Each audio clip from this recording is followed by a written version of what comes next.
আমরা খুব ভালোভাবে জানি, আলহামদুলিল্লাহ, আমি আব্দুর রাজ্জাক বিন ইউসুফ নিজের স্বার্থে কোনো দিন পা রাখিনি, আজকেও না। জাতির জন্য চেষ্টা চালিয়ে যাচ্ছে কিভাবে জাতিকে পরকালমুখী করা যায়। আপনি আপনার ছেলে মেয়ে নিয়ে যে স্বপ্ন দেখেছেন তা আমি পছন্দ করিনি, বরং আপনি যেটা বলেছেন সেটা আমি প্রতারণা মনে করেছি, বা আপনার ছেলে মেয়ে যেটা করেছে সেটাকে আমি আস্ত প্রতারক মনে করেছি। আপনি আপনার ছেলে মেয়েকে স্কুলে দিয়েছেন, মেধা যখন ভালো বুঝেছেন তখন প্রাইভেটের সংখ্যা বেশি করেছেন, ম্যাট্রিক পরীক্ষার দেওয়ার জন্য 3-4টা রেখেছেন, ইন্টার পাস করলে বিশ্ববিদ্যালয়ে ভর্তি হওয়ার জন্য সাবজেক্ট প্রতি একটা রেখেছেন। তাতে আপনি ব্যয়বহুল পয়সা খরচ করে বিশ্ববিদ্যালয়ে ভর্তি করেছেন। আপনার লক্ষ্য উদ্দেশ্যে থেকেছে একটা বড় ইঞ্জিনিয়ার না একটা বড় ডাক্তার বা একটা কিছু। তো দেখা গেছে বড় ডাক্তারের ফলাফল, আপনি একজন ডাক্তার, আপনাকে আমি খাটো করিনি। আপনি আমাকে দিন রাত বলেন যে বক্তারা মিথ্যা কথা বলে বেড়ায়, তাতে আমার এক পাশে আসে যায় না। আর আপনার কথাতে আমার জীবনে কোনোদিন গাওটা গরম হবে না, আপনি যদি আমাকে ধুয়ে ছেড়ে দেন। জি, তো আমি যে আপনাকে বলছি আপনার জন্য এটা কষ্ট না হয় যেন।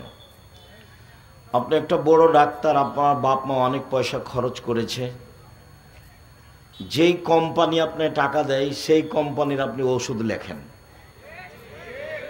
বলেন আপনার চেয়ে ধোঁকাবাজ প্রতারক কে আছে? আপনার শ্রম বৃথা, আপনার বাপেরও টাকা পয়সা বৃথা। আপনার বাপ মা যেটা ভেবেছিল সেটা সত্য হয়নি। দুই একটা ব্যতিক্রম থাকেই, থাকতেও পারে। তবুও এরকম মাঠে এসে টিকা খুব কঠিন।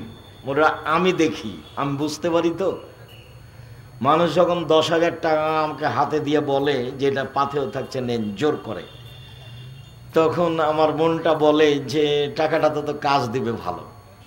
কিন্তু আমার যেটা গতি, সেই গতিতে বলে যে টাকা দিলাম আপনার প্রোগ্রামে যাবে না। তখনও থেমে যাই। তো তাহলে তো জোর করে কোনো লাভ নেই। তো ব্যতিক্রম থাকে না এটা কথা নয়।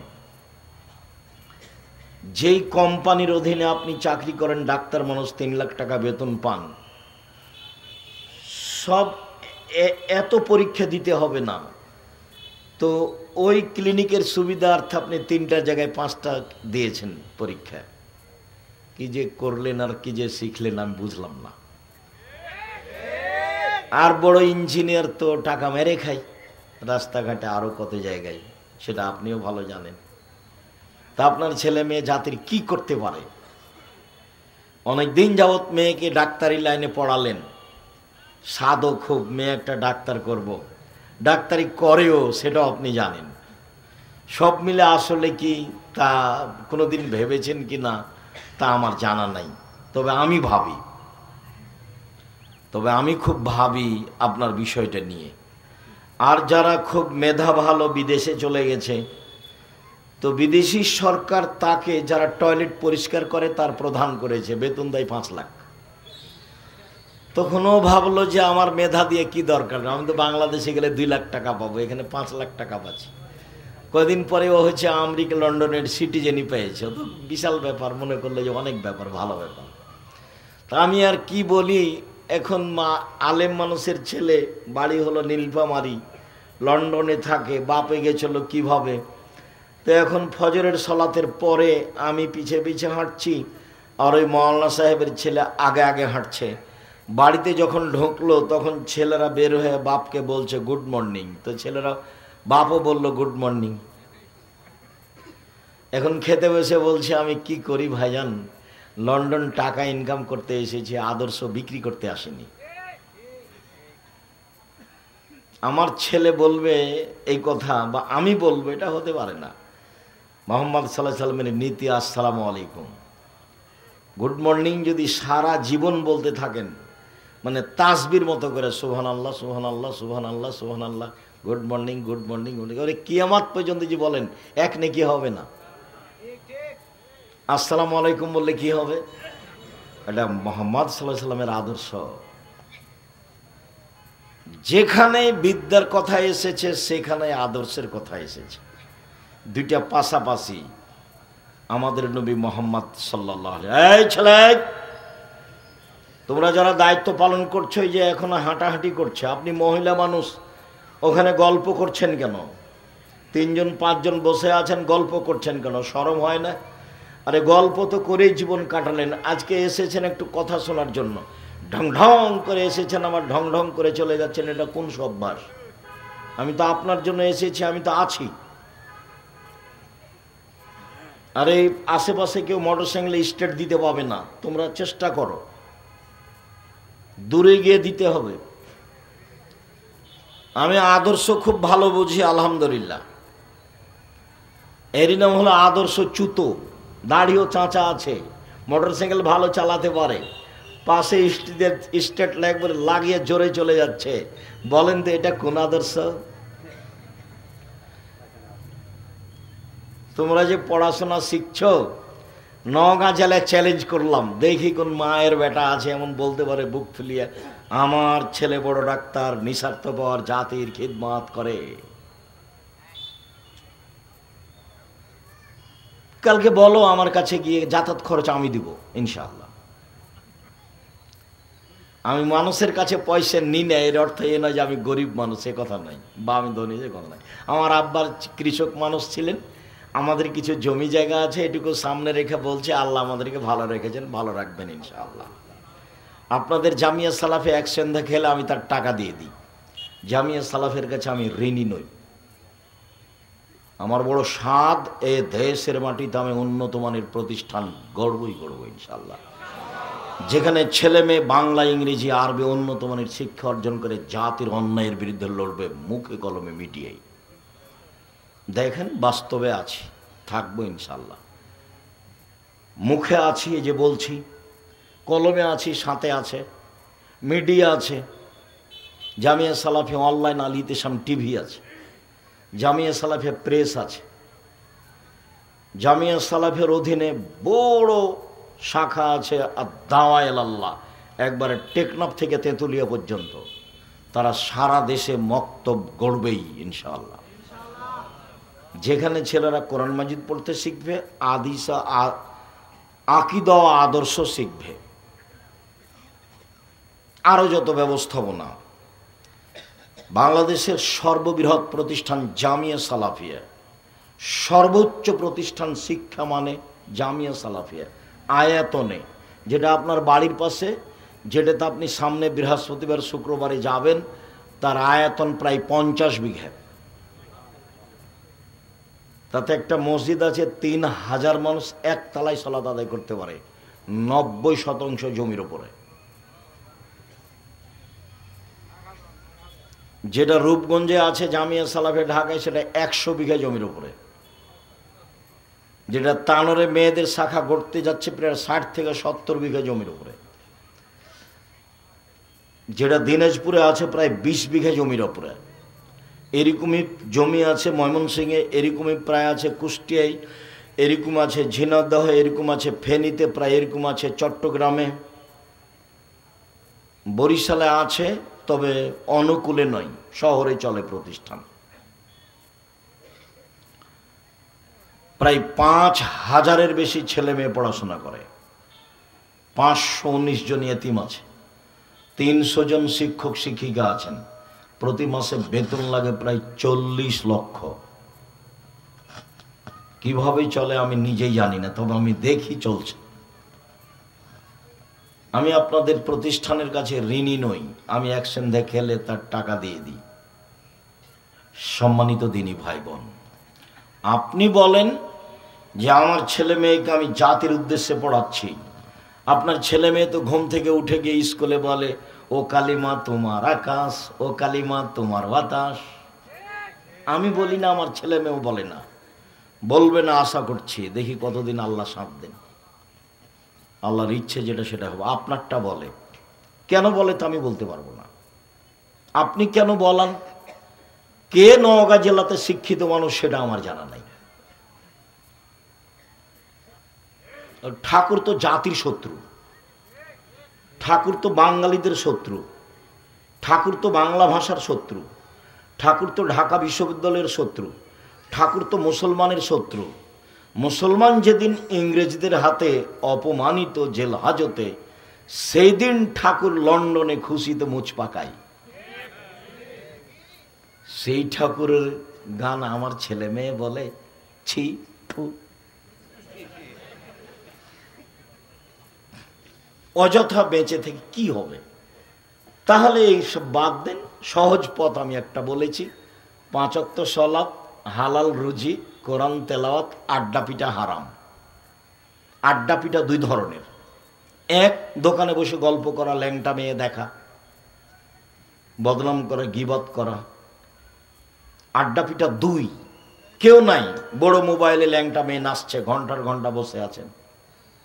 ওখানে আপনার মেয়ে এ ঘরে দেখে, এ ঘরে আপনার ছেলে দেখে, ও ঘরে আপনি দেখেন, এ ঘরে আপনার স্ত্রী দেখে, পুরো বাড়িটাতে সব ঘরে জেনাই সয়লাভ। জবাব আপনি কিভাবে দিবেন? প্রস্তুত থাকেন, জবাব তো দিতেই হবে। রাসূল সাল্লাল্লাহু আলাইহি সাল্লাম বলেছেন, পৃথিবীর মানুষ মনে রেখো, আমার জীবনে বড় ভয়, আমার উম্মত গোপন পাপে লিপ্ত হবে, এটা আমার ভয়। পৃথিবীর মানুষ সতর্ক, সাবধান থাকো, আমার উম্মত 3টা পাপে লিপ্ত হবে, এটা আমার আশঙ্কা। 1, আইম্মাতাম মুজিল্লিন, ভ্রান্ত হুজুর, হুজুর হবে ভ্রান্ত, এটা আমার আফসোস। হুজুর হবে ভ্রান্ত, এটা আমার দুঃখ। আল্লাহ রাসূল বলছেন, আলেম ওলামা আমার আদর্শ বাদ দিয়ে অন্য আদর্শ পেশ করে বলবে এটাই রাসূলের আদর্শ, আমারটা বাদ দিয়ে। আমার সুন্নাত বাদ দিয়ে অন্য সুন্নাত সামনে, মানুষের সামনে পেশ করে বলবে এটাই রাসূলের সুন্নাত। ওদের দেখতে লাগবে মানুষ, ওদের অন্তর হলো শয়তানের অন্তর। ওদের দেখতে লাগবে মানুষ, ওদের অন্তর হলো শয়তানের অন্তর। বুখারী মুসলিম, এ কথা আমি বলিনি। কে বলছেন? মুহাম্মদ সাল্লাল্লাহু আলাইহি সাল্লাম বলছেন। ওদের দেখতে লাগে মানুষ, ওদের অন্তর হলো শয়তানের অন্তর। এ কথা তো আল্লাহ রাসূল বলছেন।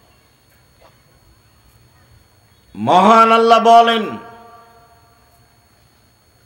দারাবাল্লাহু মাসালান লিল্লাযীনা আমানু, ঈমানদার মানুষের জন্য উদাহরণ। ইয কালাত রাব্বি ইবনি ইনদাকা বাইতান ফিল জান্নাহ, ফেরাউনের স্ত্রী আসিয়া বলেন, হে আমার প্রতিপালক, জান্নাতে তোমার নিকটে আমার জন্য একটা ঘর তৈরি করো। অনাজ্জিনি মিন ফিরাউন আমালিহি, ফেরাউনের অত্যাচার এবং তার অধীনস্থ জনগণের অত্যাচার থেকে তুমি আমাকে রক্ষা করো। দুনিয়া থেকেই আসিয়া জান্নাতে ঘর তৈরি করতে বলছেন। ইমানের কত জোর!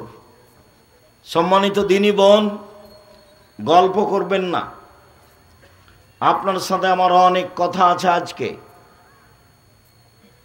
চলে যাচ্ছেন, এমন ঘটনা হলো, ফিরে আসবেন। চুপচাপ ভদ্রতা বজায় রেখে কান লাগিয়ে কথা শুনবেন। দুনিয়া থেকেই বলছেন ফেরাউনের স্ত্রী আসিয়া, হে আমার প্রতিপালক, তোমার নিকটে জান্নাতে আমার জন্য একটি ঘর তৈরি করো। ফেরাউন এবং তার অত্যাচারী সম্প্রদায় থেকে আমাকে রক্ষা করো। আল্লাহ তাআলা বলেন, ও মারিয়ামা ইবনাতে ইমরান, মারিয়ামের দৃষ্টান্ত পেশ করেন আল্লাহ, ইমরানের মেয়ে। আল্লাহ তাআলা বলেন, মারিয়াম ইমরানের মেয়ে, আহসানাত ফারজাহা, সে তার লজ্জাস্থানকে হেফাজতে রেখেছিল। মারিয়াম কোনোদিন অশ্লীল কাজে লিপ্ত হয়নি। আল্লাহ তার প্রশংসা করছেন এভাবে যে সে তার লজ্জাস্থানকে হেফাজতে রেখেছিল। ফানাফাখনা ফিহে, আমি তার লজ্জাস্থানে ফোঁক দিয়ে তার সন্তান ঈসাকে পৃথিবীতে নিয়ে আসলাম। পৃথিবীর ব্যতিক্রম মহিলা মারিয়াম, একেবারে ভিন্ন ধরনের ব্যতিক্রম। জাকারিয়া বলেন, মারিয়াম, এসব ফলমূল খাদ্য তুমি কোথায় পেলে? অসময়ের ফল। মারিয়াম বলছেন, হাজা মিন ইন্দিল্লাহ, এগুলো আল্লাহর পক্ষ থেকে এসেছে। এইভাবে পৃথিবীর কোনো মহিলার কাছে খাদ্য এসেছে তা বোঝা যায় না। আল্লাহ তার পবিত্রতার কথা কোরআন মাজিদে আল্লাহ নিজে ঘোষণা দিয়েছেন।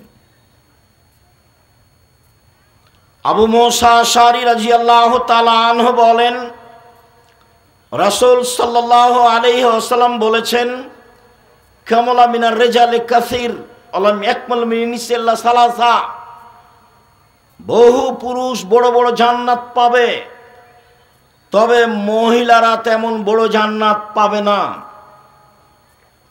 এক, ইমরাত ফেরাউন, ফেরাউনের স্ত্রী আসিয়া বড় জান্নাত পাবে। দুই, বিনত ইমরান, ইমরানের মেয়ে মারিয়াম বড় জান্নাত পাবেন। তিন, ফজল আয়েশা আলা সাইরিন নিসায়ে কা ফজলি সরিদা আলা সাইরি তমে, আয়েশার সম্মান পৃথিবীর সকল মহিলার উপরে যেমনভাবে সারিদ খাদ্যের সম্মান সকল খাদ্যের উপরে। অত্র বুখারী মুসলিমের হাদিসে আল্লাহর নবী আয়েশা রাদিয়াল্লাহু তাআলা আনহাকে সবচেয়ে দামি মহিলা বলে উল্লেখ করলেন। কিছুক্ষণ পরে এর চেয়েও দামি মহিলা দেখা যাবে সময়ের গতিতে ইনশাআল্লাহ। আনাস রাদিয়াল্লাহু তাআলা আনহু বলেন, রাসূল সাল্লাল্লাহু আলাইহি ওয়াসাল্লাম বলেছেন, হাসবুকা নিসাউল আলামিনা, পৃথিবীর বড় মহিলা হিসাবে পৃথিবীবাসীর জন্য যথেষ্ট চারজন। পৃথিবীর বড় মহিলা হিসাবে পৃথিবীবাসীর জন্য যথেষ্ট চারজন। এক, মারিয়াম বিনতে ইমরান, ইমরানের মেয়ে মারিয়াম। দুই, খাদিজা বিনত খুয়াইলিদিন, খাদিজা খুয়াইলিদের মেয়ে। তিন, ফাতেমা বিনত মুহাম্মাদিন, মুহাম্মাদের মেয়ে ফাতেমা। চার, আসিয়া ইমরাত ফেরাউন, ফেরাউনের স্ত্রী আসিয়া। যখন আল্লাহ রাসূল পৃথিবীর শ্রেষ্ঠ নারীকে পেশ করলেন তখন এই চারজনকে উল্লেখ করলেন। এই চারজন সহ আরো দুইজনের কথা আমরা সাময়িকভাবে বলে আরো কিছু প্রয়োজনীয় নারীদের ব্যাপারে কথা বলতে যাচ্ছি। এক খেয়ালে চেয়ে থাকবেন, পৃথিবীতে সবচেয়ে সম্মানী জাতি নারী, ইহকালে ও পরকালে।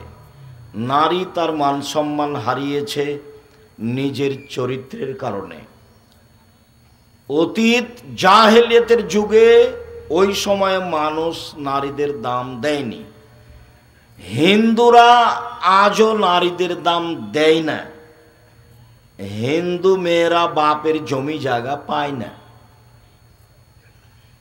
যারা বলেছে ইসলাম অর্ধেক দিচ্ছে তার বুঝতে ভুল। মহিলা নিয়ে এসেছে, ওর বাপ 15 শতক জমি রেখে মারা গেছে। মেয়েটার ভাই নিয়েছে 10 শতক, আর এই মেয়েটা নিয়ে এসেছে 5 শতক, মোট 15 শতক জমি। এবার যে লোক, এই মহিলার স্বামী, ওর বাপেরও ছিল 15 শতক জমি, ওর স্বামী পেয়েছে 10 শতক, আর ওর বোন নিয়ে গেছে 15 শতক। তো এ নিয়ে এসেছে 5 শতক, আর এর স্বামী পেল 10 শতক, এই যে 15 শতক। অবিচার তো বুঝতে পারিনি, সেজন্য বলেছে। আপত্তি হলে তো হিন্দুদের উপরে হতো। ও তো জমি দেবে না, বাপ মেয়েকে জমি দিবে না, তাই বিবাহের দিন সবকিছু দিয়ে দিয়েছে। আর বিবাহ যখন পড়ানো হয়েছে তখন এই শর্তে, আমি স্বামীকে উপার্জন করে খাওয়াবো। কেন এই নির্যাতন, কি তার প্রতিকার আছে কিনা একটু দেখেন। কেন এই নির্যাতন, কি তার প্রতিকার? নারীরা বলছে আমরা কেন নির্যাতিত, তার প্রতিকার কি হতে পারে? তো নারীরা যদি বেগম রোকেয়ার পথে যায় তো নির্যাতিত হবেই। বেগম রোকেয়ার একটা নগদ ঘটনা শোনাই, কেন যে ওই বইটা পড়েন না, কেন হবো অবরোধবাসিনী। বেগম রোকেয়া বলছে মহিলারা হলো অবরোধবাসিনী। রংপুর গাইবান্ধার আর একজন মহিলা বলছে কেন হবো অবরোধবাসিনী, অবরোধবাসিনী কেন হব? তো এখন রোকেয়া বলছে অবরোধবাসিনী। কথার কথা, নওগাঁ ট্রেন স্টেশনে 8-10 জন মহিলা হজ করতে যাবে, তো ওদের সাথে মাহারাম আছে একজন। তো ওরা খুব পর্দা করে, তো তখন একটা বড় চাদর দিয়ে মহিলাদেরকে ঢেকে ওই মালিক চলে গেছে। তো এখন স্টেশন মাস্টার এসে পা দিয়ে লাথি মারছে, বলছিল কিসের বস্তা এগুলো, কিসের বস্তা।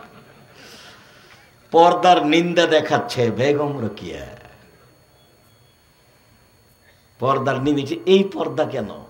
স্টেশন মাস্টার বুঝে না যে এগুলো মহিলা, মনে করছে কি ব্যাপার, কিসের বস্তা ঢাকা আছে, তো পা দিয়ে লাথির মারে মেরে বলছে এগুলো দেখি কি। মানে এরকম পর্দা চাইনিও। তুমি মহিলা মানুষ, বাংলাদেশে বসবাস করো, কি বা পড়েছ কখ সেটা আমার অবগতিতে নেই। তুমি নিজেকে কি দেখাতে চেয়েছো, কি বুঝাতে চেয়েছো, তুমি কি করতে পারো, তোমার তো শেষ ফলাফল যে না। তুমি তো ভুরু তুলে চলো, তুমি তো দাঁত চিকন করো, তুমি তো নখ বড় রেখেছ, তুমি তো সামনে চুল ছোট রেখেছ। তোমার বাপও মূর্খ, তোমার মাও মূর্খ। তোমার বাপ তোমার মাকে আর তোমাকে যদি আমি অশিক্ষিত প্রমাণ করতে না পারি, জাতির সামনে বক্তব্য দিব না।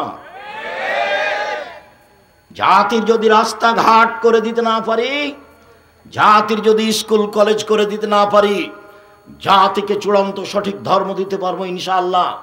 ধর্মের ব্যাপারে জাতিকে ফাঁকি দিয়ে আমি পরকাল হারাতে রাজি নই। তোমার বাপকে দিয়ে তুমি চ্যালেঞ্জ করো, তোমার বাপকে, তোমাকে, তোমার মাকে আমি অশিক্ষিত প্রমাণ করতে না পারলে আজকে নওগাঁ জেলায় বক্তব্য বন্ধ করলাম, জিন্দেগিতে কোনো দিন আর বক্তব্য দেব না। তোমার ভাইয়ের অবস্থাতে একটু আগে বললাম, যে কোম্পানি টাকা দেয় সেই কোম্পানির ওষুধ লিখে। তোমার ভাইয়ের কথা তো বললাম, চুরি করে খায়, ইঞ্জিনিয়ার। যে ব্যতিক্রম থাকতে পারে সেটা আমি বলি না যে ব্যতিক্রম নেই। আপনি মন খারাপ করবেন না, আপনার বুকে সাহস থাকলেই হলো। বাস্তবতায় দেখবেন আপনি, বাস্তবতা লাগবে একটা। যেখানে বিদ্যার কথা বলেছেন আল্লাহর নবী, সেখানে আদর্শের কথা বলেছেন। আদর্শ কি জিনিস?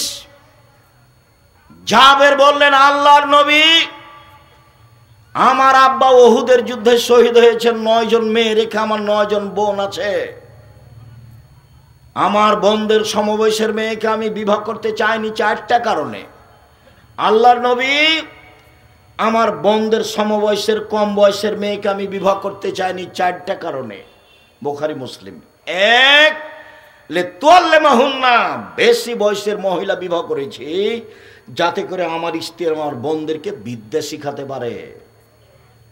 2, লিতুআদ্দিবাহুন্না, যাতে করে আমার স্ত্রী আমার বোনদেরকে শিষ্টাচার শিখাতে পারে।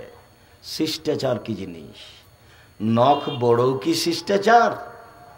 নখে নেইল পালিশ কি শিষ্টাচার? ভরু তুলে চিকন করা কি শিষ্টাচার? দাঁত ছিলে পরিষ্কার করাই কি শিষ্টাচার? উঁচু স্যান্ডেল পরে লম্বা দেখানোই কি শিষ্টাচার? ব্রেসিয়ার পরে নিজেকে কম বয়সের দেখানোই কি শিষ্টাচার? সামনের চুল ছোট করাই কি শিষ্টাচার? বন্ধু বান্ধবের সাথে হেলে দুলে চলাই কি শিষ্টাচার? সকালে বিকালে বন্ধু বান্ধবের সাথে চলাই কি শিষ্টাচার? এটাই কি শিষ্টাচার? শিষ্টাচার কাকে বলে? শিষ্টাচার কি জিনিস? আল্লাহর নবী, আমি বেশি বয়সের মহিলা বিবাহ করেছি, তার 2 নম্বর কারণ আমার স্ত্রী আমার বোনদেরকে শিষ্টাচার শিখাবে। ধর্মের দ্বিতীয় বড় অংশ হলো শিষ্টাচার। নবীদের বৈশিষ্ট্য 10টি, শিষ্টাচার 10টি। 1, দাড়ি ছেড়ে দিতে হবে, চাঁচা যাবে না, ছোট করাও যাবে না। চেঁচে ফেললে চোখের পাওয়ার কমে যাবে, স্ত্রী মিলন ক্ষমতা কমে যাবে, আর মহিলার সাদৃশ্য হবে, তখন ওর উপরে গজব নাজেল হবে। চেঁচে ফেললে তার উপরে কি হবে? ও গজব নাজেল হবে। কেন? ও এখন মহিলা হতে চায়। দাড়ি নেই কার? মহিলাদের। আপনি তো পুরুষ মানুষ। 2, কাশুসারে মোচ কেটে ফেলতে হবে, মোচ চেঁচে ফেলা যাবে না, পুরুষের পরিচয়। 3, কাসুল আজফার, নখ কেটে ফেলতে হবে, নবীদের বৈশিষ্ট্য। নখ কেটে ফেলতে হবে, নবীদের বৈশিষ্ট্য। আপনার স্ত্রী আপনার মেয়ে নখ কাটতে বাধ্য। যদি নখ বড় আছে, নেইল পালিশ আছে, বুঝবেন এ মেয়ে শিক্ষিতা নয়। দলিল আপনার কাছে আছে, আমার কাছ পর্যন্ত পৌঁছিতে হবে না। ইহুদি খ্রিস্টানদের পতিতালয়ের মেয়েরা নখে নেইল পালিশ দেয়। ইহুদি খ্রিস্টানদের পতিতালয়ের মেয়েরা নখে নেইল পালিশ দেয়। ইহুদি খ্রিস্টানদের পতিতালয়ের মেয়েরা নখে নেইল পালিশ দেয়। মুসলিম মহিলাকে হাতে মেহেদি দিতে হবে, হাতের নখে তো দিতে হবে, পায়ের নখেও দিতে হবে, দিতে বাধ্য। হাতের নখে তো দিতে হবেই, দিতে হবে। নাক ফুলে বেঁধে বগলের লোম উঠিয়ে ফেলতে হবে। ব্লেড ব্যবহার করা যাবে না, নারী পুরুষ একই হুকুম। হালাকুল আনাতে নিচের লোম পরিষ্কার করতে হবে, ঊর্ধ্বে টাইম 40 দিন, পুরুষ নারী একই হুকুম। পেশাব পায়খানার পরে পানি দিয়ে পবিত্রতা অর্জন করতে হবে, নবীদের বৈশিষ্ট্য। পানি না থাকলে ঢেল টিস্যু পেপার, সেটা ভিন্ন কথা। পানি থাকা সত্ত্বেও ঢেল টিস্যু পেপার নিয়ে 40 কদম হাঁটা, খক খক করে কাঁসা, পায়ের উপরে পা তোলা, এইটা একটা বেহায়াই। যদি এইটাই হয়, তাহলে আপনি পবিত্রতা অর্জনের জন্য জান্নাত পাওয়ার আশায় 40 কদম হাঁটেন, আপনার বউ ঢেল নিয়ে হাঁটে না কেন? বলে ও হাঁটলে কেমন কেমন লাগবে দেখতে। তো ও হাঁটলে যদি কেমন কেমন লাগে দেখতে, তো আপনিও যখন হাঁটেন তখন তাকে দেখতে কেমন কেমন লাগে। একই ব্যাপার। আপনি আর ও, মহিলার পুরুষ ভিন্ন ভিন্ন, জুতা স্যান্ডেলও ভিন্ন।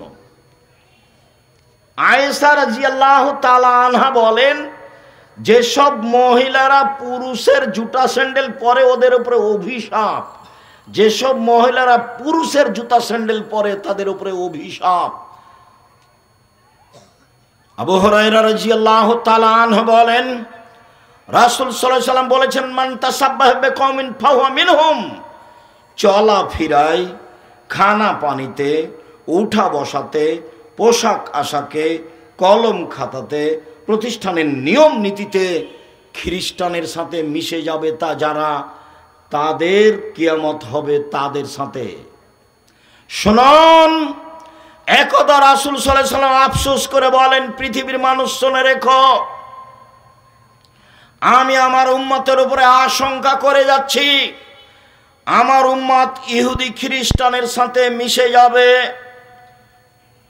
ডান পায়ের জুতা যেমন বাম পায়ের সমান, বাম পায়ের জুতা যেমন ডান পায়ের সমান, চাল চলনে, কথাবার্তায়, পোশাকে আশাকে, নখে দাড়িতে, খাতা কলমে, শিক্ষা প্রতিষ্ঠানে, কোর্টে কাচারিতে তাদের সাথে মিশে যাবে সমান সমান।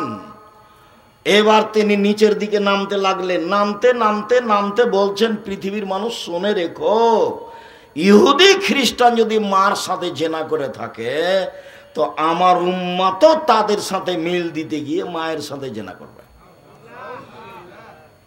আপনি দেখতে পান না কোনোদিন বিমানবন্দরে গেছেন কিনা, বাংলাদেশে এসে পোশাক পরিবর্তন করে, কিন্তু যখন লন্ডন আমেরিকা থেকে বহির্বিশ্ব থেকে আসে মেয়েটা, তখন অন্তত বিমানবন্দরে সেই পোশাক পরেই থাকে, বাড়ি পর্যন্ত যাওয়ার চেষ্টা করে। ও ভেবেছে ইহুদি খ্রিস্টানদের মতো ল্যাংটা হয়ে থাকায় আমার আদর্শ। আদর্শচ্যুত করেছে তার বাপ, আদর্শচ্যুত করেছে তার মা। জন্ম দিলে বাপ হওয়া যায় না, প্রসাব করাতে পারলে মা হওয়া যায় না, আদর্শের নাম বাপ। শুনুন, বলে তুরাজ্জালা হুন না, আমার স্ত্রী যেন আমার মেয়েদেরকে পরিপাটি করে সাজগোজ করে রাখতে পারে, সেই জন্য বেশি বয়সের মেয়ে বিবাহ করেছি। 4, বলে তাকুমা আলাইহিন্না, আমার স্ত্রী যেন আমার মেয়েদেরকে পাহারা দিতে পারে, এই জন্য বেশি বয়সের মেয়ে বিবাহ করেছি। এই ছেলে, 1 নম্বর বিদ্যা, 2 নম্বর কি বলো? শিষ্টাচার, আদর্শ। দেখো, আদর্শচ্যুত হয়ে পয়সা ইনকাম করে সফলতা অর্জন করিও না, কোনো লাভ নেই। দেখো, বিদ্যা অর্জন করলে জাতির উপকার করতে পারলে না, টাকা মেরে খেয়ে বললে আমি বড় ইঞ্জিনিয়ার, কি করলে জীবনে? তোমার বাপের টাকাও লস। চাঁপাই নবগঞ্জের ভাষাতে আমও গেল, ছালাও গেল, কাঁদতে কাঁদতে 2 চোখও গেল। তোমার বাপ মায়ের অবস্থায় তোমার বাপ মা ভুল বুঝেছে, এই বুঝ আমি গ্রহণ করিনি। সম্মানিত দিনী ভাই বোন, এবার আপনাকে ধারাবাহিকতায় দেখাই পৃথিবীর শ্রেষ্ঠ মহিলা, সবচেয়ে দামি মহিলা খাদিজা রাদিয়াল্লাহু তাআলা আনহা। আবু হুরায়রা রাদিয়াল্লাহু তাআলা আনহু বলেন, জিবরাইল আমার কাছে আল্লাহর নবীর কাছে আসলেন। আল্লাহর নবীর কাছে এসে জিবরাইল বলছেন, আল্লাহর নবী, এই যে খাদিজা আসছে, তার হাতে একটা বাটি আছে, ফিহে তামুনে দাম, তাতে আছে খাদ্য, তাতে আছে তরকারি। এই যে খাদিজা আসছে, তার হাতে একটা বাটি আছে, তাতে আছে খাদ্য, তাতে আছে তরকারি। ফাইজা তাতকা, যখন খাদিজা আপনার কাছে চলে আসবে, জিবরাইল বলছে। কে কাকে বলছেন? জিবরাইল আলাইহিস সালাম আমাদের নবী মুহাম্মদ সাল্লাল্লাহু আলাইহি সাল্লামকে বলছেন, এই যে খাদিজা আসছে, তার হাতে একটা বাটি আছে, তাতে খাদ্য তরকারি আছে, আপনার জন্য নিয়ে আসছে। তো আপনার কাছে আসলে বলবেন, খাদিজা ফাকরা আলাইহাস সালাম মিন রাব্বিহা, আপনি তাকে বলে দিবেন, খাদিজা আল্লাহ তোমাকে সালাম দিয়েছে। বলিয়েন, খাদিজা জিবরাইল তোমাকে সালাম দিয়েছে। অবাশশিরহা বিবাইতিন ফিল জান্নাহ মিন কাসাবিন লা সাকাবা ফিহি ওয়ালা কাসাব, আর এমন একটা জান্নাতে ঘরের কথা বলে দিবেন, যেই ঘরটা তার জন্য আল্লাহ হীরা মুক্তা মাণিক্য দ্বারা তৈরি করেছেন, যাতে কোনো হইচই নেই, যাতে কোনো কষ্ট ক্লেশ নেই, যাতে কোনো হইচই নেই, যাতে কোনো ক্লান্তি নেই। এক, আল্লাহ সালাম দিয়েছে। পৃথিবীর কোনো মহিলা আল্লাহর পক্ষ থেকে সালাম পায়নি। 2, জিবরাইল সালাম দিয়েছে। 3, জান্নাতে একটা ঘর তৈরি করা হয়েছে। আসিয়া দামি মহিলা, ফেরাউনের স্ত্রী, উনি বলছেন যে জান্নাতে ঘর বানান, আর জিবরাইল এসে আমাদের নবীকে বলছেন যে আল্লাহ জান্নাতে ঘর তৈরি করেছেন। এবার তফাৎ বুঝেন। এই ছেলে,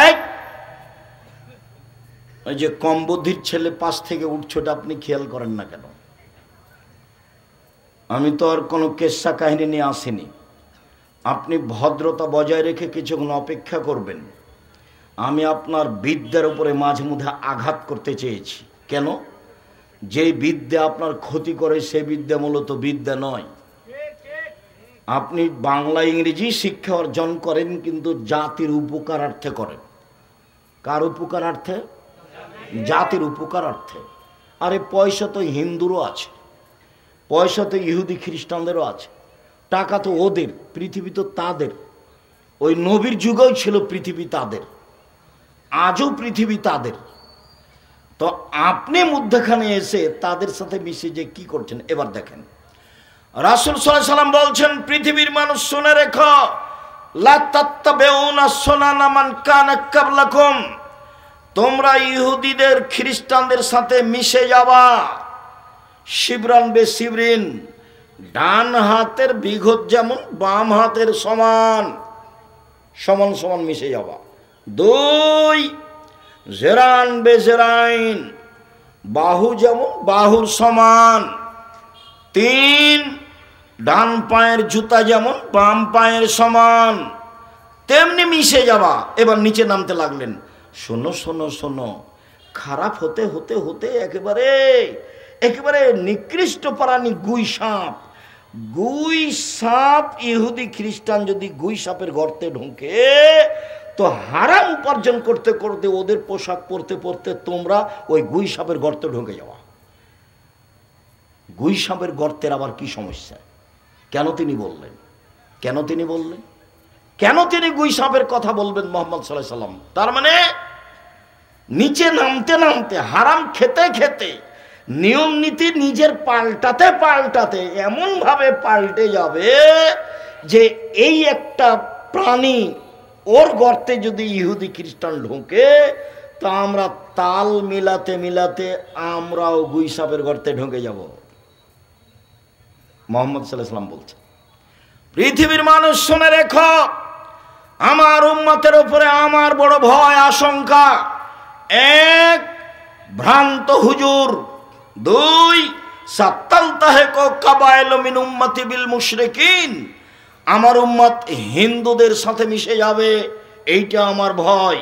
3 সাত্তাবতু কাবাইলু মিন উম্মতি আল আওসান, আমার উম্মত মূর্তি পূজা করবে। বাড়িতে আছে ছবি মূর্তি, নেতা নেত্রীর আছে, তোমার বাপ মায়েরও আছে। আমাকে বলছে, আব্দুর রাজ্জাক সাহেব, আমার মাকে খুব ভালোবাসি, সেই জন্য এইভাবে আমার মায়ের ছবিটা বেঁধে সুন্দর করে রেখেছি।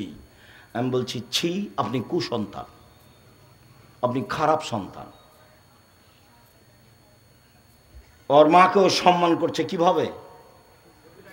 মাকে ছবি ঝুলে রেখেছে পিছনে দিয়ে, মাকে সম্মান দেখাচ্ছে। তা আল্লাহ রাসূল, আল্লাহ তাআলা বলছেন মাঝে মধ্যে যে ওরা হচ্ছে ওই গাধার মতো যে গাধা কোরআন মাজিদ পিঠে করে নিয়ে যায়। আচ্ছা, গাধা যে কোরআন মাজিদ পিঠে করে নিয়ে যায়, তো গাধা কি জানে যে কোরআন মাজিদে কি আছে? তা আল্লাহ তাআলা বলছেন যে ওই কাফের লোকগুলো গাধার মতো। তা আমার মাকে আমি এভাবে সাজগোজ করে রাখলাম, তা আমার মায়ের কি উপকার হলো? তাহলে আমি তো শিক্ষিত মানুষ নই, আমি তো তাহলে গাধার মতোই হলাম। আল্লাহ তো তার চেয়ে নিচু বলেছেন যে ওরা কুকুর শ্রীগালের চেয়ে খারাপ, যাদের হিতাহিত জ্ঞান বোধ শক্তি নেই। লায়াকেলুন, তারা জ্ঞান চর্চা করে না। হাজারো শত জায়গাতে আল্লাহ কোরআন মাজিদে বলছেন ওরা বিবেক চর্চা করে না, ওরা জ্ঞান চর্চা করে না, ওরা ধ্বংসের মুখামুখি সম্প্রদায়, ওরা অশিক্ষিত সম্প্রদায়, ওরা গাধার মতো সম্প্রদায়, ওরা কুকুর শ্রীগালের মতো সম্প্রদায়। শত শত জায়গাতে আল্লাহ কোরআন মাজিদ এভাবে বলেছে, মানুষকে বলছেন আল্লাহ এভাবে। যার জন্য আমি বলি যে শুধু হিফজখানা খুলবেন না। হিফজখানা খুললেন, ছেলেটা 5-10 বছর পড়লো, যত হাফেজ আসলো ও বললো আগের হাফেজে ভালো পড়ায়নি, বাদ ওটা, আবার চলো প্রথমে। ও 6 মাস থাকলো, কি যে হলো, তারপরে নেই। আরেকজন হাফেজ আসলো, আগের হাফেজ ভালো হয়নি, নতুন করো। এরকম করতে করতে ছেলেটার বয়স 14 বছর হয়েছে। কতদিন? 14-15 বছরে। এ কিন্তু আর পড়ে দিবে না, ওর মাথায় একটা বড় টুপি আছে, তার উপর একটা লাল রুমাল আছে, এখন দাওয়াত খেয়ে বেড়ায়। তা আপনার মাঝে আর তার মাঝে পার্থক্য কি? আপনার মাঝে আর তার মাঝে পার্থক্য, আপনার মুখস্থ আছে ইখলাস আর ফালাক আর কুল আল্লাহু আহাদ, আর ওর একটু বড় আছে, এইটুকু পার্থক্য। আপনি যেমন বুঝেন না, ওইও তেমন বুঝে না। কেলাহুমা সাওয়া সাওয়া, দোনোকে বরাবর, সবাই সমান, দোনোকে সব বরাবর, সব সমান সমান। জীবনটা 16 আনায় মিছে, জীবনটা 16 আনায় মিছে। মাঝি চাঁদ কেন বাড়ে কমে তা কি আর বলতে পারি? 4 আনায় মিছে। এই হয় সে হয় 8 আনায় মিছে, এই হয় সে হয় 12 আনায় মিছে। বাতাস উঠেছে, নৌকা কেঁপে উঠেছে, দোলে উঠেছে। বাবু সাঁতার দিতে জানো বাবু?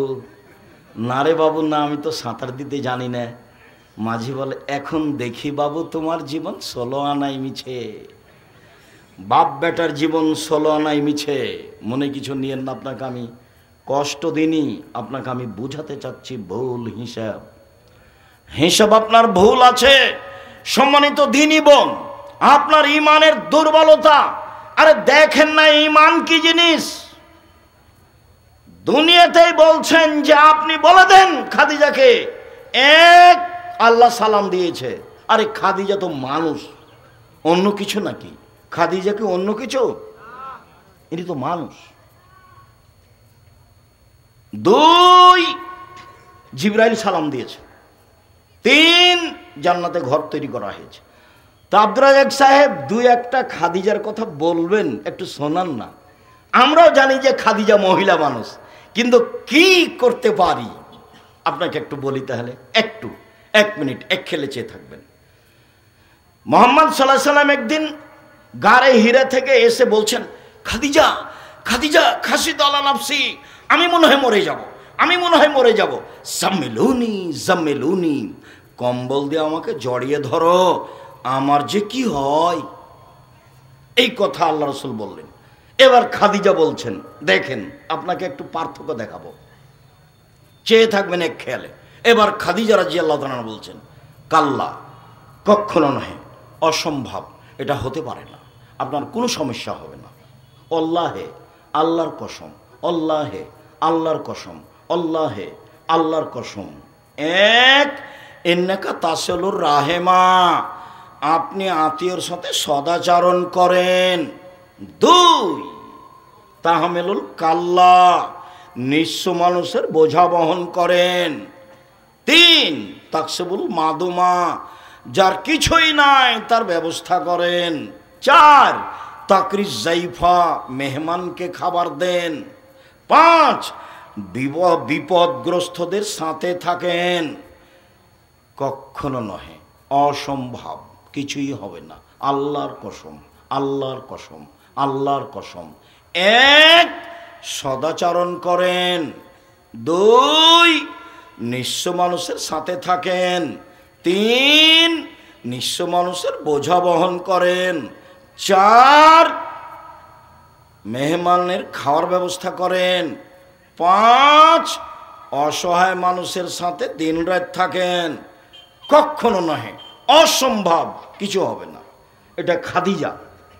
আর এরকম সময় আপনার স্বামী যদি আসে, এসে বলে যে খালেদা খুব সমস্যা, কি দুর্ঘটনা, খুব কি হয়েছে, কি তোমাকে বললাম তুমি যাও না, তোমাকে বললাম যে তুমি যাও না, তোমার তো স্বভাবই ভালো নাই, তোমাকে কত নিষেধ করলাম তুমি তবু চলে গেলে।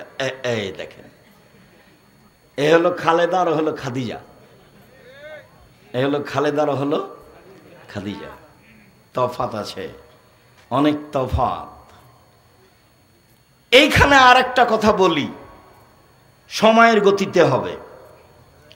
আবু হুরায়রা রাদিয়াল্লাহু তাআলা আনহু বলেন, রাসূল সাল্লাল্লাহু আলাইহি সাল্লাম বলেন, খায়রুন নিসায়ে, মহিলাদের মধ্যে সবচেয়ে ভালো নারী। উপস্থিত দিনী বোন একটু শোনেন, কাজে যদি লাগে কিছু। এই মেয়ে কথা বলছো কেন? সম্মানিত দিনী বোনেরা, আমার ভাইরা শোনেন, একটু কাজে লাগবে। পৃথিবীর মধ্যে সবচেয়ে ভালো নারী, 1 আল অদুদ, স্বামীর সাথে প্রেম বিনিময়ে ভালোবাসায় আগ্রহী যারা। 2 আল অলুদ, বেশি বেশি ছেলে মেয়ে সন্তান দিতে পারে যারা। 3 আল মৌতিয়াত, স্বামীর সাথে সমবেদনায় ব্যথিত যারা। 4 আল মুসিয়াত, স্বামীকে সান্ত্বনা দিতে পারে যারা।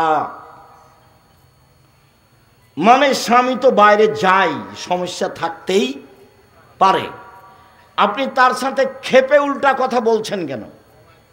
প্রথমে বলবেন চিন্তা করবেন না। দেখেন প্রথমে কি বলবেন, না বুঝাতে পারি না, উপস্থিত দিনই বলুন, শোনেন শোনেন, প্রথমে কি বলবেন? খাদিজা বলছেন, আল্লাহ রসুল বলছেন, খাসি তো আল্লাহ নাফসি, আমি মনে হয় মরে যাব নাকি, আমার যে কি হয় খাদিজা, আমাকে কম্বল দিয়ে চেপে ধরো, কম্বল দিয়ে চেপে ধরো, আমাকে কম্বল দিয়ে চেপে ধরো, খাদিজাকে বলছেন। তখন খাদিজার উত্তরে বলছেন, কাল্লা, কখনো নয়, অসম্ভব, হতে পারে না। বুঝা গেল না উত্তর?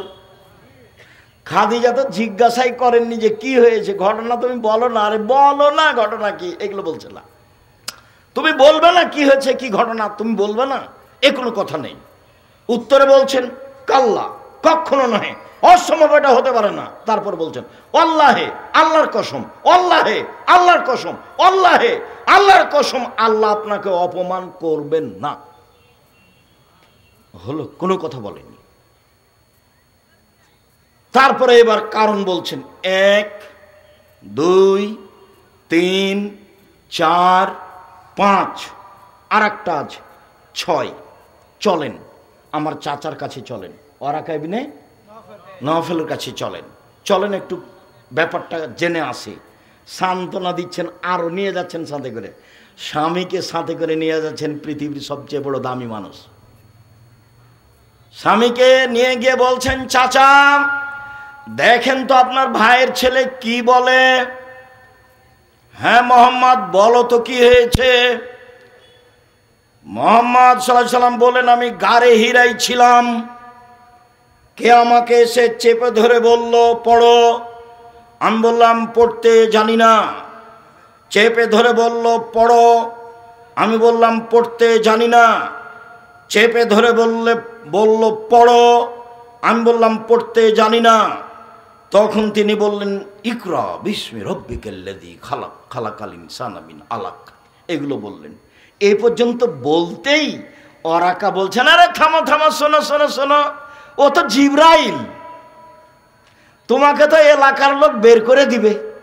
দ্বিতীয় কথা এটা, ও তো জিবরাইল, তোমাকে তো এলাকার লোক বের করে দিবে। তখন আল্লাহ রসুল বলছেন, আমাকে বের করে দিবে, এটা উনি বিশ্বাস করতে পারছেন না। সবাই ভালোবাসে, আমাকে বের করে দিবে কেন? তখন ওয়ারাকা বললেন, জীবনে যার কাছে জিবরাইল এসেছে তাকে গ্রামের লোক বের করে দিয়েছে, তোমাকেও দিবে। সম্মানিত দিনী ভাই বোন, বলছিলাম রাসূল সাল্লাল্লাহু আলাইহি ওয়াসাল্লাম বলেন, খায়রুন নিসায়ে, মহিলাদের মধ্যে সবচেয়ে ভালো মহিলা। একদা আল্লাহ রাসূল বললেন, 1 নবী জান্নাতে যাবেন, 2 শহীদ জান্নাতে যাবে, 3 এই ছেলে, কোনো কথা আপনি ওইভাবে বলছেন কেন? চুপে হাতের ইশারায় বলবেন, আর পাশ থেকে কোনো ছেলে যেন উঠতে না পারে এটা খেয়াল করবেন। আমি আপনার চেয়ে বেশি ব্যস্ত আছি। 4 শহীদেরা জান্নাতে যাবে, 5 মহিলারা জান্নাতে যাবে। এই সিরিয়ালে আমি আর আপনি নেই। আবার দেখেন, 1 নবীগণ জান্নাতে যাবেন, 2 শহীদেরা জান্নাতে যাবে, 3 সত্যবাদীরা জান্নাতে যাবে, 4 সন্তান প্রসবে মারা যায় যেসব মহিলা তারা জান্নাতে যাবে, 5 তোমাদের স্ত্রীরাও জান্নাতে যাবে। কিভাবে? 1 স্বামীর সাথে প্রেম বিনিময় ভালোবাসায় আগ্রহী যারা, 2 বেশি সন্তান দিতে পারে যারা, 3 একটু স্বামীর সাথে গন্ডগোল হলে হাত ধরে বলে, যতক্ষণ পর্যন্ত আপনি আমার উপরে সন্তুষ্ট না হবেন ততক্ষণ পর্যন্ত আমি খাদ্য খাবো না। জান্নাতি নারী এরা, এই কথা মুহাম্মদ সাল্লাল্লাহু আলাইহি সাল্লাম বলেন। এতে আমাদের ব্যক্তিগত কোনো হাত নেই। রাসূল সাল্লাল্লাহু আলাইহি সাল্লাম বলেন, ইব্রাহিম আলাইহিস সালাম তার স্ত্রী সারাকে নিয়ে এক এলাকা পার হচ্ছিলেন। ইব্রাহিম আলাইহিস সালাম বললেন, সারা, তোমাকে যদি কেউ জিজ্ঞাসা করে এইটা কে, তুমি বলিও এইটা আমার ভাই। কেন? আমি তোমার কথা বলে দিয়েছি, তুমি আমার বোন, তুমি আমাকে মিথ্যুক প্রমাণ করো না সারা। সারা, মনে রেখো এই মাঠের ওপরে 2 জন মুসলমান, আমি আর তুমি, এই হিসেবে আমরা ভাই বোন বটে। কৌশল করে ইব্রাহিম আলাইহিস সালাম তার স্ত্রীকে রক্ষা করতে পারলেন না। তার স্ত্রীকে বললেন, স্বৈরাচারী শাসক তোমাকে ডেকেছে, তুমি যাও। সারা স্বৈরাচারী শাসকের ঘরে ঢুকলেন।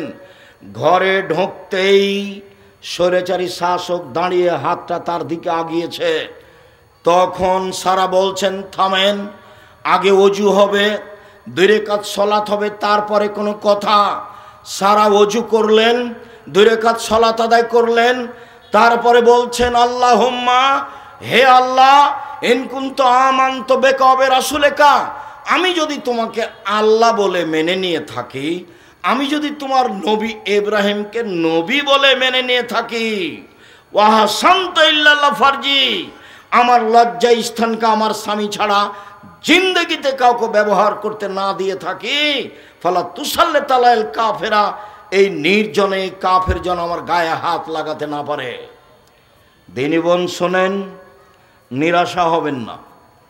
1, আমি তোমাকে মেনে নিয়েছি আল্লাহ বলে।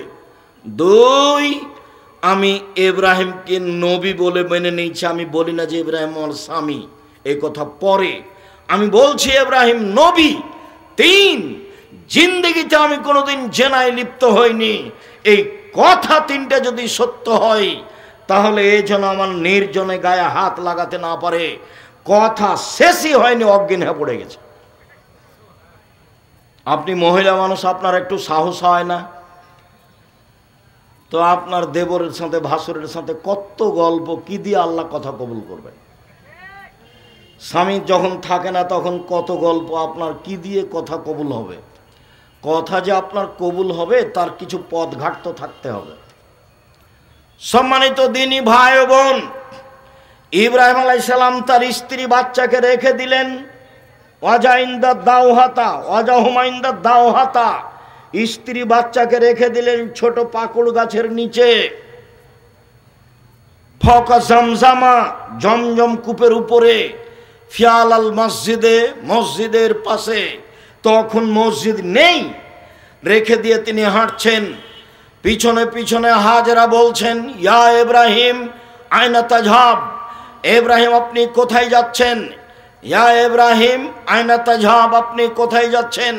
অতাতরুকুনা বিহাযাল ওয়াদি আল্লাযী লাইসা ফীহি ইনশাআল্লাহ শাই, আপনি আমাকে ছেড়ে যাচ্ছেন এমন একটা উপত্যকায় যেখানে মানুষজন তো নেই, ঘাস পাতাও নেই।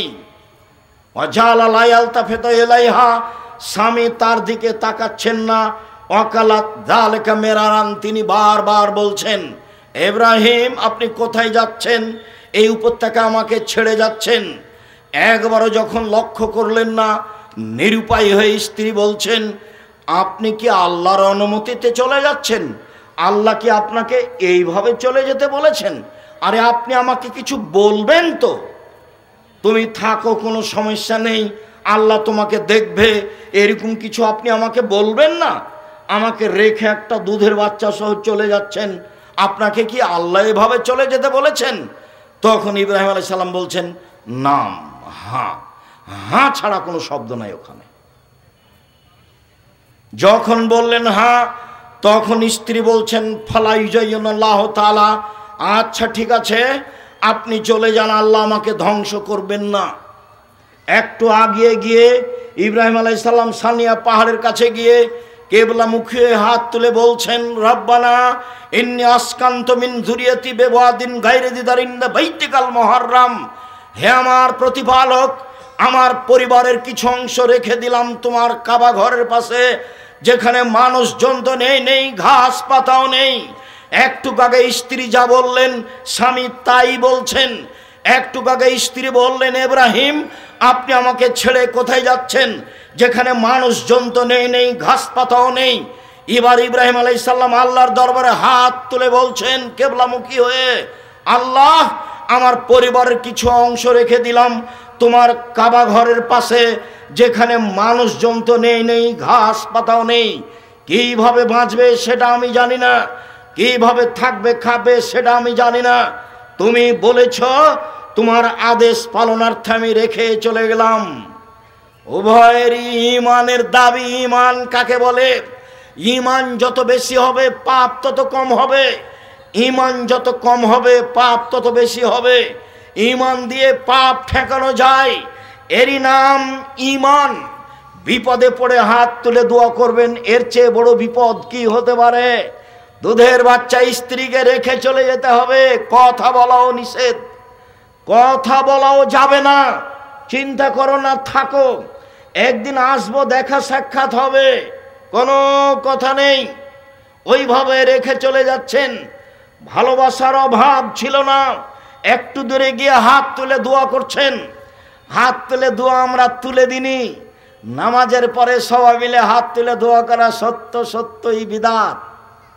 হাত তুলে দোয়া করা ব্যক্তিগত ব্যাপার। কত হাদিস আপনার সামনে পেশ করলাম, প্রায় 35টা হাদিস পেশ করেছি হাত তুলে দোয়া করার। 14টা না 16টা স্থান উল্লেখ করেছি হাত তুলে দোয়া করার। তার মধ্যে একটা আছে, হাত তুলে দোয়া করলে আল্লাহ খালি হাত ফিরিয়ে দিতে লজ্জা পায়। আপনার হাত দুটি খালি ফিরিয়ে দিবেন, আল্লাহ লজ্জা হয়। আমি কেমনে ফিরিয়ে দিই? এই জন্য আপনি হাত তুলে দোয়া করবেন।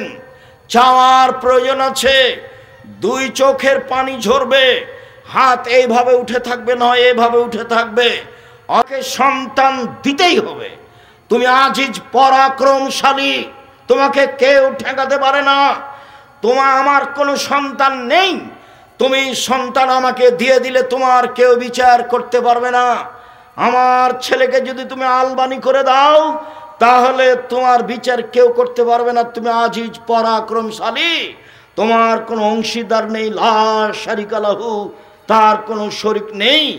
আমার একটা বাড়ি গাড়ি টাঙ্গাইল শহরে, আপনার নওগাঁ শহরে, ঢাকা শহরে করে দাও, আমি গভীর রাতে হাত তুলে তোমার দরবারে বলছি, আপনি এভাবে বলতে শিখুন। আপনার কথা শোনার জন্য আল্লাহ তাআলা প্রতীক্ষমান আছেন। রাতের 3 ভাগের 2 ভাগ পার হলে আল্লাহ সপ্তম আকাশ থেকে প্রথম আকাশে নেমে এসে বলেন, পৃথিবীর মানুষ তোমরা কিছু বলো কি আমাকে? বলো না, আমি তোমাদের কথা শুনবো। তোমরা কিছু চাও না কি? চাও না, আমি দিব। তোমরা কি আমার কাছে ক্ষমা চাও? আমি ক্ষমা করে দিব। অন্য ঘটনা, ইবলিস এসে বলছে, ইবলিস আল্লাহর কাছে যখন আসলো, আল্লাহ বললেন, ইবলিস আদমকে মেনে নাও। ইবলিস বলল, কেমনে মানি? ও হচ্ছে মাটির তৈরি, আমি হচ্ছে আগুনের তৈরি, কেমনে মানি? মানা যায় না। আল্লাহ বলছেন, এই অহংকারী, অহংকার করলি, যা যা এখান থেকে সরে যা, রাজিম বিতাড়িত, সর সর সর সর সর। তখন ইবলিস বলছে, ঠিক আছে সরে যাব বটে, আমার একটা কথা শুনতে হবে। কি কথা? কিয়ামত পর্যন্ত বেঁচে থাকার সুযোগ দিতে হবে। আচ্ছা ঠিক আছে, দিলাম, একটা সময় পর্যন্ত দিলাম। এবার যখন পেয়ে গেছে তখন বলছে, দেখেন বলার ঢং, রব্বি, হে আমার প্রতিপালক। কে বলছে বলেন তো?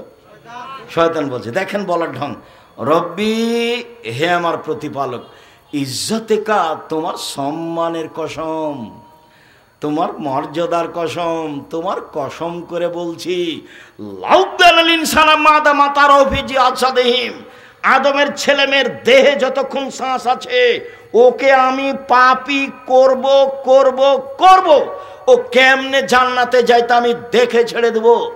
ওর দেহে শ্বাস থাকাকালীন তাকে আমি পাপী করব, জেনা করাবো, বউ তালাক দেওয়াবো, জমি দখল করাবো, দল সংগঠনের নামে মারামারি করে জেল হাজতে দিয়ে দেওয়ার ব্যবস্থা করব, সব কাজ করব। ওর দেহে যতদিন শ্বাস আছে আমি করব। তা আল্লাহ তখন এভাবে বললেন না, সর, করতে পারবি না, তাহলে তো কাজ হয়ে যায়। এভাবে বললেন না। তখন আল্লাহ বলছেন, ওয়া ইজ্জাতি ওয়া জালালি ওয়া ইরতিফায়ে মাকানি, আমার সম্মানের কসম, আমার ইজ্জতের কসম, আমার মর্যাদার কসম, আমার উঁচুতার কসম, শুনে রাখ ইবলিস, আদমের ছেলে যতবার আমাকে বলবে ভুল হয়েছে, আমি ততবার ক্ষমা করে দেব।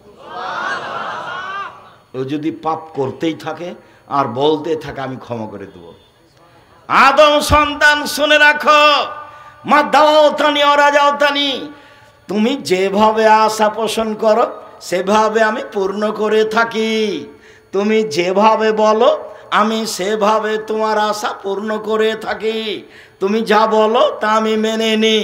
তুমি যেভাবে চাও আমি সেভাবে করি। তুমি যেভাবে ডাকো আমি সেভাবে থাকি। তুমি আমার কাছে ক্ষমা চাইলে ক্ষমা করে দিই।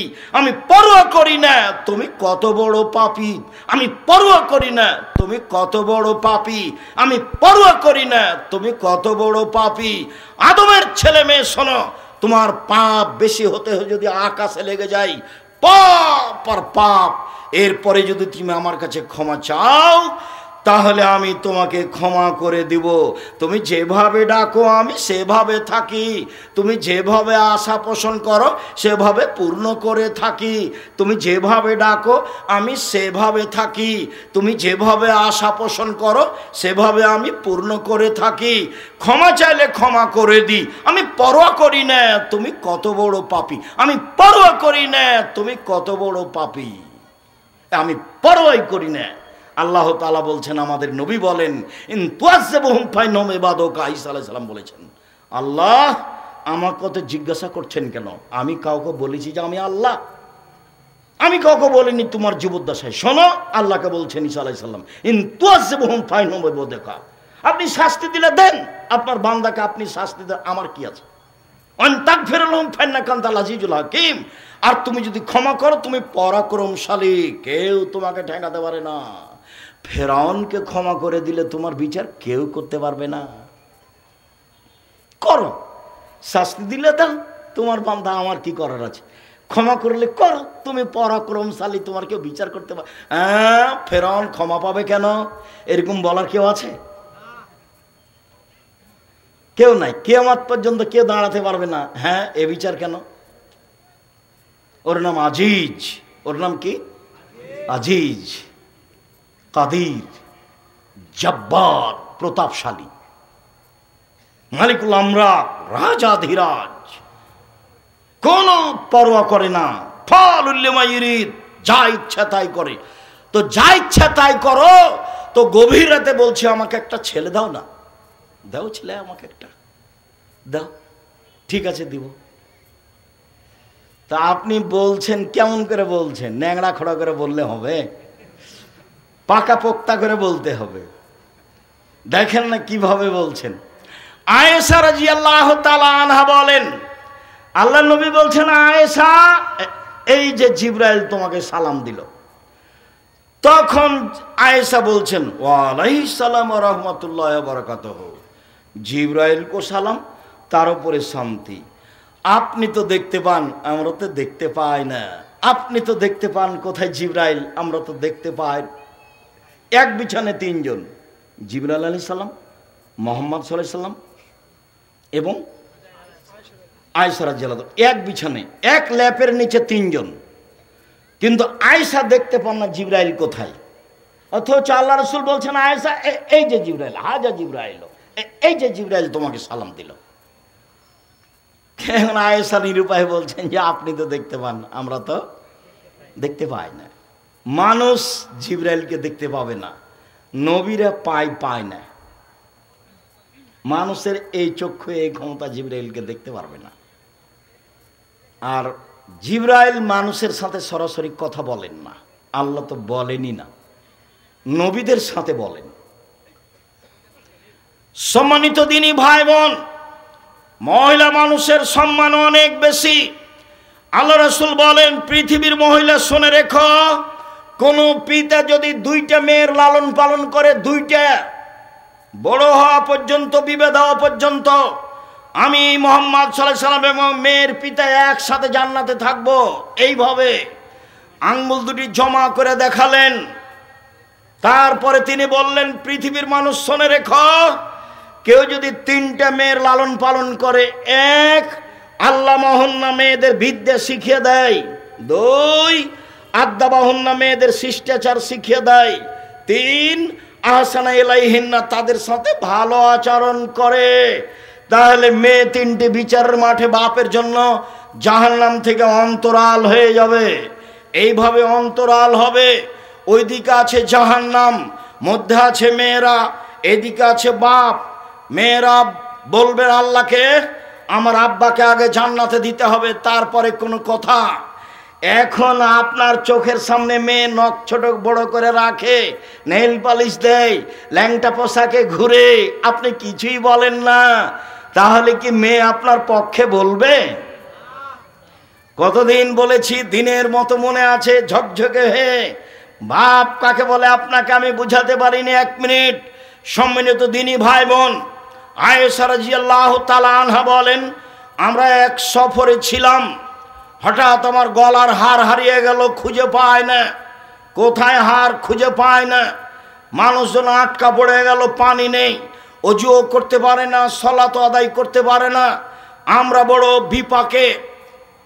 আমার আব্বাকে জনগণ বলল, আয়েশা কি করেছে তা জানেন? কি করেছে? আয়েশা গলার হার হারিয়েছে, খুঁজে পায় না, যেতেও পারি না, পানিও নেই, অজুও করতে পারি না, সালাত আদায় করতে পারি না। আয়েশা রাদিয়াল্লাহু তাআলা আনহা বলেন, আবু বকর সিদ্দিক আমার নিকটে আসলেন, লাকজাদান শাদীদা, তিনি আমার এই কোমর, পেটের এই জায়গাটার উপরে একটা জোরে আঘাত করলেন। এত জোরে আঘাত করলেন, আমার আব্বা, আমার স্বামী ওই সময়ে আমার উরু রানের উপরে মাথা দিয়ে ঘুমিয়েছিলেন। যদি আমার স্বামী আমার উরু রানের উপরে মাথা দিয়ে না ঘুমাতেন, তাহলে আমি মায়ের কারণে দূরে সরে যেতাম, এত জোরে মারলেন।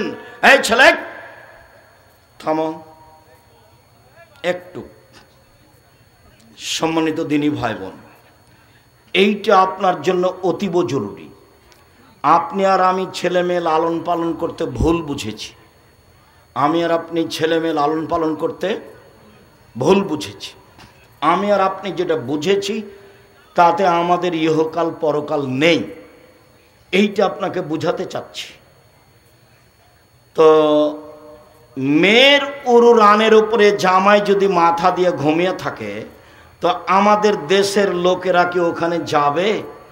চোখে পড়লেই তো এইভাবে ঘুরে যাবে।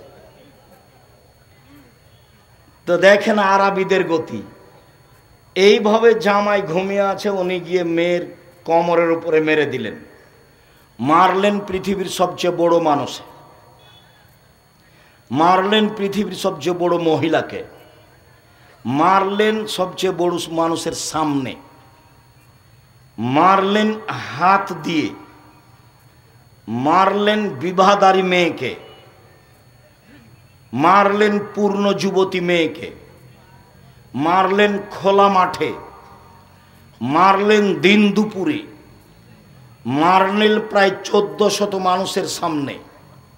সবচেয়ে বড় মানুষে মারলেন, সবচেয়ে বড় মহিলাকে মারলেন, সবচেয়ে বড় মানুষের সামনে মারলেন, পূর্ণ যুবতী মেয়েকে মারলেন, বিবাহদারী মেয়েকে মারলেন। এত বড় বাপে এত বড় বেটিকে এইভাবে মেরে দিলেন। আর আমার মেয়েটার নখ বড় আছে, আমি কিছুই বলতে পারলাম না, তখনও আমি বাপ। ভুল হিসাব। আপনার মতো বাপের বেঁচে থাকার প্রয়োজন নেই। আপনার ছেলে মেয়ে এতিম হয়ে গেলে জামিয়া সালাফে দেখবে ইনশাআল্লাহ 500 এতিম অসহায় ছেলে মেয়ে আছে। কালকে যদি আরো 500 গিয়ে যোগ হয়, সমস্যা নেই। আলহামদুলিল্লাহ, আল্লাহর অনেক দয়া, আল্লাহর অনেক দয়া। 500 অসহায় ছেলে মেয়ে এতিম আছে। কালকে যদি আরো 500 গিয়ে যোগ হয় কোনো সমস্যা নেই, আলহামদুলিল্লাহ। সম্মানিত দিনী ভাই বোন, বলছিলাম মহিলারা 5টা জিনিস করলে জান্নাতের সব দরজা খোলা। 5 ওয়াক্ত সালাত, রমজানের সিয়াম, স্বামীকে মেনে চলা, জেনায় লিপ্ত না হওয়া। সম্মানিত দিনী ভাই বোন, পরিবার সুন্দর করে দেখতে হবে। আগামী বৃহস্পতিবার, সোমবার, বৃহস্পতিবার, শুক্রবার জামিয়া সালাফিয়া যাব ইনশাআল্লাহ। সবাই যে ইনশাআল্লাহ বললেন না, একটু হালকা হলো, চেষ্টা করেন। 2, যেসব বই পুস্তক আছে আমার পক্ষ থেকে আল ইতিসাম পত্রিকা একটা ফ্রি আছে, আমি কিনে আপনাদের ফ্রি দিচ্ছি 50টা প্রশ্নের উত্তরের কারণে। ওদিকে একটা কিনবেন আর একটা আমার পক্ষ থেকে ফ্রি। 3, জামিয়া সালাফে ভর্তির তারিখ 1 জানুয়ারি, ডিসেম্বরে ফরম 1 জানুয়ারি। সম্মানিত দিনী ভাই বোন, আগামী বৃহস্পতিবার, শুক্রবার আসেন, বিষয়ভিত্তিক বক্তব্য হবে। আজকে সবাই বই পুস্তক আমার হাতের বামে আছে।